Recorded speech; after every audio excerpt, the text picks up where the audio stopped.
સુરતથી ખબર સામે આવી છે। સુરતમાં 2 કરોડની નકલી ચલણી નોટોના કેસમાં ઝડપાયેલ યોગ ગુરુ પ્રદીપ જોટંગિયાને લઈને ચોંકાવનારા ખુલાસા સામે આવ્યા છે। જેમાં પોલીસ તપાસમાં સામે આવ્યું છે કે પ્રદીપ જોટંગિયા કોઈ મોટો યોગી કે ડોક્ટર નથી, પરંતુ માત્ર ધોરણ 12 સુધી ભણેલો એક સામાન્ય વ્યક્તિ છે। ભૂતકાળમાં રાજકોટમાં હેર સલૂન ચલાવતો આ શખ્સ સુરતમાં આવીને યોગ ગુરુ બન્યો હતો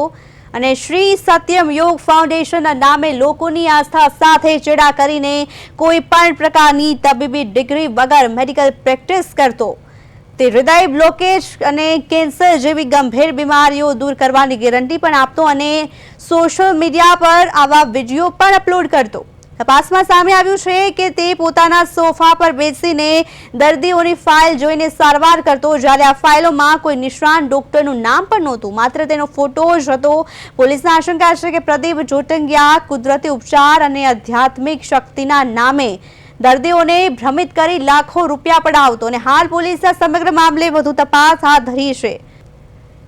અરવિંદ ₹2 કરોડના નકલી ચલણી નોટોના કેસમાં પ્રદીપની ધરપકડ કરવામાં આવી છે અને એક વિગત તપાસમાં સામે આવ્યું છે કે માત્ર 12 ભણેલો આ વ્યક્તિ છે અને નકલી ડોક્ટર બનીને લોકોના આરોગ્ય સાથે ચેડા કરતો હતો। શું વધુ માહિતી સામે આવી છે કેસને લઈને?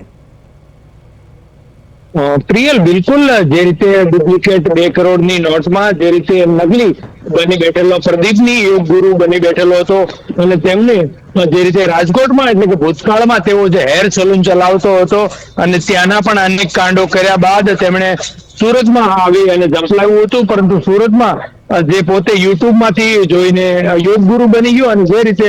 લોકોને ધીરે ધીરે તેની માયાજાળમાં ફસાવતો ગયો અને જે પ્રકારનું મોટું આલીશાન સામ્રાજ્ય સુરત જિલ્લામાં ઉભું કર્યું અને લોકોને ખાસ કરીને જે રીતે આસ્થા સાથે ખિલવાડ કરતો ભક્ત યોગ ગુરુથી સીમિત નથી, એટલે જે રીતે પ્રદીપના અનેક નવા કાંડો છે તે બહાર આવી રહ્યા છે। ત્યારે આજે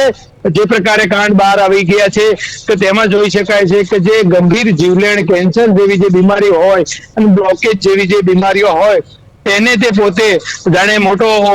તબીબ હોય તે પ્રકારની સારવાર કરી અને લોકોના ક્યાંક ને ક્યાંક જિંદગી જોખમમાં મૂકી અને જે સીધા ચેડા કરતો હોય તેવા વિડીયો સામે આવ્યા છે અને લોકો પાસેથી લાખો રૂપિયા આજે સારવાર અને ખાસ કરીને બચાવવાના જે રીતે લાખો રૂપિયા પડાયા હોવાનું પણ આશંકા સેવાઈ રહી છે અને અનેક લોકો આજે પ્રદીપ નકલી જે બની બેઠેલો યોગ ગુરુની માયાજાળમાં ફસાયા હોઈ શકે છે અને લાખો રૂપિયાનું આસ્થાના નામે જે કેન્સરની સારવાર કરવાના નામે એટલે પૈસા ઉઘરાવ્યો હોવાનું ચોક્કસ ફલિત થઈ રહ્યું છે। પરંતુ જે રીતે 12 સુધીનો અભ્યાસ કરેલો આ પ્રદીપ નકલી યોગ ગુરુ બની અને કેવા કાંડ કર્યા હતા તે હવે ધીરે ધીરે બહાર આવી ગયા છે। ત્યારે હવે પોલીસ સહિત અને રાજ્ય સરકારને સહિતના જે એક્શન મોડમાં છે અને તેના વિરુદ્ધ કડક કાર્યવાહી કરી રહી છે, પરંતુ એક બાદ એક નવા કાંડ છે તે પ્રદીપના સામે આવી રહ્યા છે। જી પ્રિયલ। અરવિંદ, આ પ્રદીપ પાસે કોઈ પણ પ્રકારની નેચરોપેથી કે આયુર્વેદિકની ડિગ્રી નહોતી ને છતાં સોફા પર બેસીને ફાઇલ જોઈને ઉપચાર કરતો, તો શું કોઈ પણ વ્યક્તિને શંકા સુધા નહોતી પડી કે કેવી રીતે આવી રીતે ઉપચાર શક્ય છે? કારણ કે જે રીતે ઉપચાર કરતો હતો એ પહેલી દ્રષ્ટિએ જોઈ શકાય કે આ શંકાસ્પદ કેસ છે।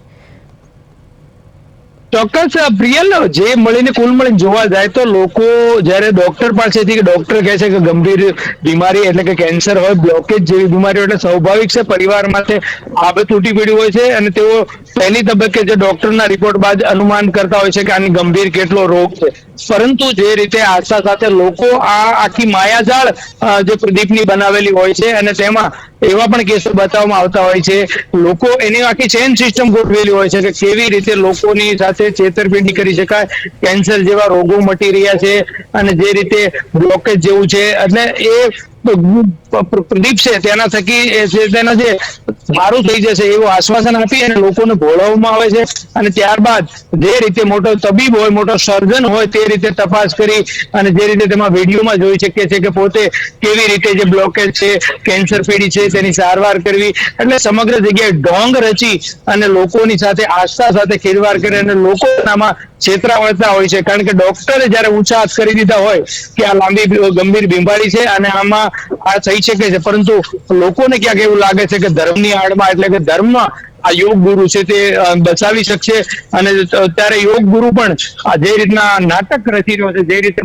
કેવી રીતે બચાવી શકાય એટલે આ રીતનું નાટક રચી અને લાખો રૂપિયા પણ પડાવ્યા હોવાની આશંકા છે. તે બાબત અત્યારે હવે સરકાર એક્શનમાં છે અને આખી જે પ્રદીપની કુંડળી છે તેના તરફ લાગી ગયા છે. એટલે એક બાદ એક નવા ખુલાસા થાય છે, પરંતુ જે ભોળા લોકો છે, શ્રદ્ધા સાથે જોડાયેલા હોય છે, તેઓ લોકોને આ લોકો આખું પ્રી પ્લાનિંગ કરીને તેમની જે ટોળકી દ્વારા ફસાવવામાં આવે અને જે કઈ રીતે સારવાર કરી અને લોકોને કેન્સર જેવી બીમારી કે બ્લોકેજ જેવીમાંથી પણ દૂર કરી શકાય છે. એટલે આ રીતનું આખું ષડયંત્ર રચીને લોકો પાસેથી લાખો રૂપિયા પ્રદીપ દ્વારા અને પ્રદીપની ગેંગ દ્વારા પડાવ્યા હોવાની આશંકા છે તે સેવવામાં આવેલી છે. જી અરવિંદ, હવે એક સવાલ એ થાય કે જેટલા પણ દર્દીઓએ એમની પાસેથી ઈલાજ કરાવ્યો હશે તો કોઈ ગંભીર બીમારી થવાની પણ શક્યતા વ્યક્ત કરી શકાય, કારણ કે જે રીતે નકલી ડોક્ટર છે, કોઈની પાસે કોઈ અનુભવ નથી કે કોઈ ડિગ્રી નથી, અને ત્યારે આ આરોગ્યની સાથે મોટી રમત રમી હોય એવું લાગી રહ્યું છે. રિયલ એલ્બત એ જ વાત છે કે ફક્ત 12 ધોરણ ભણેલો અને એ પણ તેમના કાંડ જોવા જાય તો તે ભૂતકાળમાં રાજકોટમાં હેર સલૂન થી ચલાવતો હતો અને ત્યાં પણ અનેક લોકોને કરી નાખ્યું હતું. બીજી તરફ સુરતમાં જયારે સ્થાયી છે અને સુરત જિલ્લાના કામરેજમાં જયારે સ્થાયી છે ત્યારે પણ અનેક કાંડ હતા અને ત્યારે પણ વિવાદમાં અગાઉ આ પ્રદીપ આવી ચૂક્યો છે, છતાં પણ ક્યાંક ને ક્યાંક જે તંત્ર દ્વારા તેમને ચોક્કસ બચાવવાનો પ્રયાસ, એટલે અગાઉ જે રીતે તેમણે આપઘાતનો પણ પ્રયાસ કર્યો હતો અને બીજા લોકો જે તેના ઉપર કોઈ આંગળી ચીંધી કે જે ટ્રસ્ટીઓ દ્વારા તેમાં જે પૈસા આ લોકોના ઉઘરાવેલા પૈસાના નામે આટલું મોટું સામ્રાજ્ય, જે આલીશાન બંગલો, આલીશાન ગાડી છે, તે તમામ ગોરખ ધંધામાં લોકોના રૂપિયે તાકડધીનના પ્રદીપ કરતો હતો. પ્રદીપનો પાખંડ છે સ્પષ્ટ સાબિત થઈ ગયો છે. એટલે અગાઉ પણ આ પ્રદીપ વિવાદમાં આવી ચૂક્યો હતો, આપઘાતનો પ્રયાસ કર્યો હતો અને પોલીસ ચોપડે ફરિયાદ પણ નોંધાઈ હતી અને અનેક કાંડોમાં આમના નામ આવી ચુક્યા છે. પરંતુ મહિલાઓ સહિત આ રીતે તેમની આખી ટીમ બનાવી અને અનુયાયીઓ મોટી સંખ્યામાં હતા. એટલે લોકોએ ક્યાંક ને ક્યાંક જે આ યોગ ગુરુ છે અને ખાસ કરીને આવા રોગો પણ જે હોય છે, હઠીલા કેન્સર જેવા, તેમાં પણ સારવાર, એટલે એવો ભ્રામિક પ્રચાર કરી અને પોતાની રીતે બચાવવાનો જે પ્રયાસ છે તે કરી અને મોટું આખું જે રેકેટ તૈયાર કર્યું. અને જે રીતે સુરત જિલ્લામાં આલીશાન ફાર્મ હાઉસમાં આ રીતે નકલીના વેપલામાં તેમનું નામ ખુલ્લું છે, ત્યારે હવે જે રીતની તપાસ થઈ રહી છે, પરંતુ એક બાદ એક નવા કાંડ સામે આવી રહ્યા છે. એટલે ચોક્કસ હજુ પણ નવા કાંડ આવી શકે છે, કારણ કે મહિલાઓ પણ હાઈ ફાઈ મહિલાઓ સહિતના પણ આ રેકેટમાં સામેલ હતા. એટલે હવે આગળ જે કઈ દિશામાં શું નવું નીકળે છે અથવા તો મહિલાઓનો શું રોલ હતો, પ્રદીપનો કુંડળી ગાંઠી જોવા જાય તો ગુનાહિત પ્રવૃત્તિ શરૂઆતથી જ જોવા મળી છે, પરંતુ તેમ છતાં પણ આટલું મોટું રેકેટ સુધી પહોંચ્યો એટલે ક્યાંક ને ક્યાંક જે આસ્થાના નામે, ધર્મ નામે બચી ગયો છે. બીજી તરફ રાજકીય નેતાઓના ઓઠા હેઠળ, રાજકીય નેતાઓ એટલે ટોપ ટુ બોટમ મોટા નેતાઓ સાથેના પણ ફોટા અને તેઓની સાથે પણ જોવા મળે છે. એટલે ચોક્કસ ક્યાંક ને ક્યાંક જે પ્રદીપના કાંડ છે તે હજુ કેટલાક નવા ખુલાસા કરે તો નવાય નહીં, કારણ કે મહિલાઓ સહિતના અનેક લોકો અને આમાં જોડાય છે. બીજી તરફ પ્રદીપનું તેમની પત્ની પણ સાથે નથી રહેતી છેલ્લે, એટલે અનેક અટકળો વચ્ચે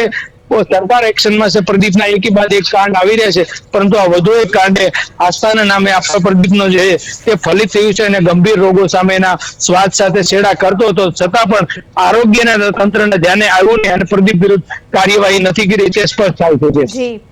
જી અરવિંદ, સમગ્ર માહિતી બદલ આપનો આભાર.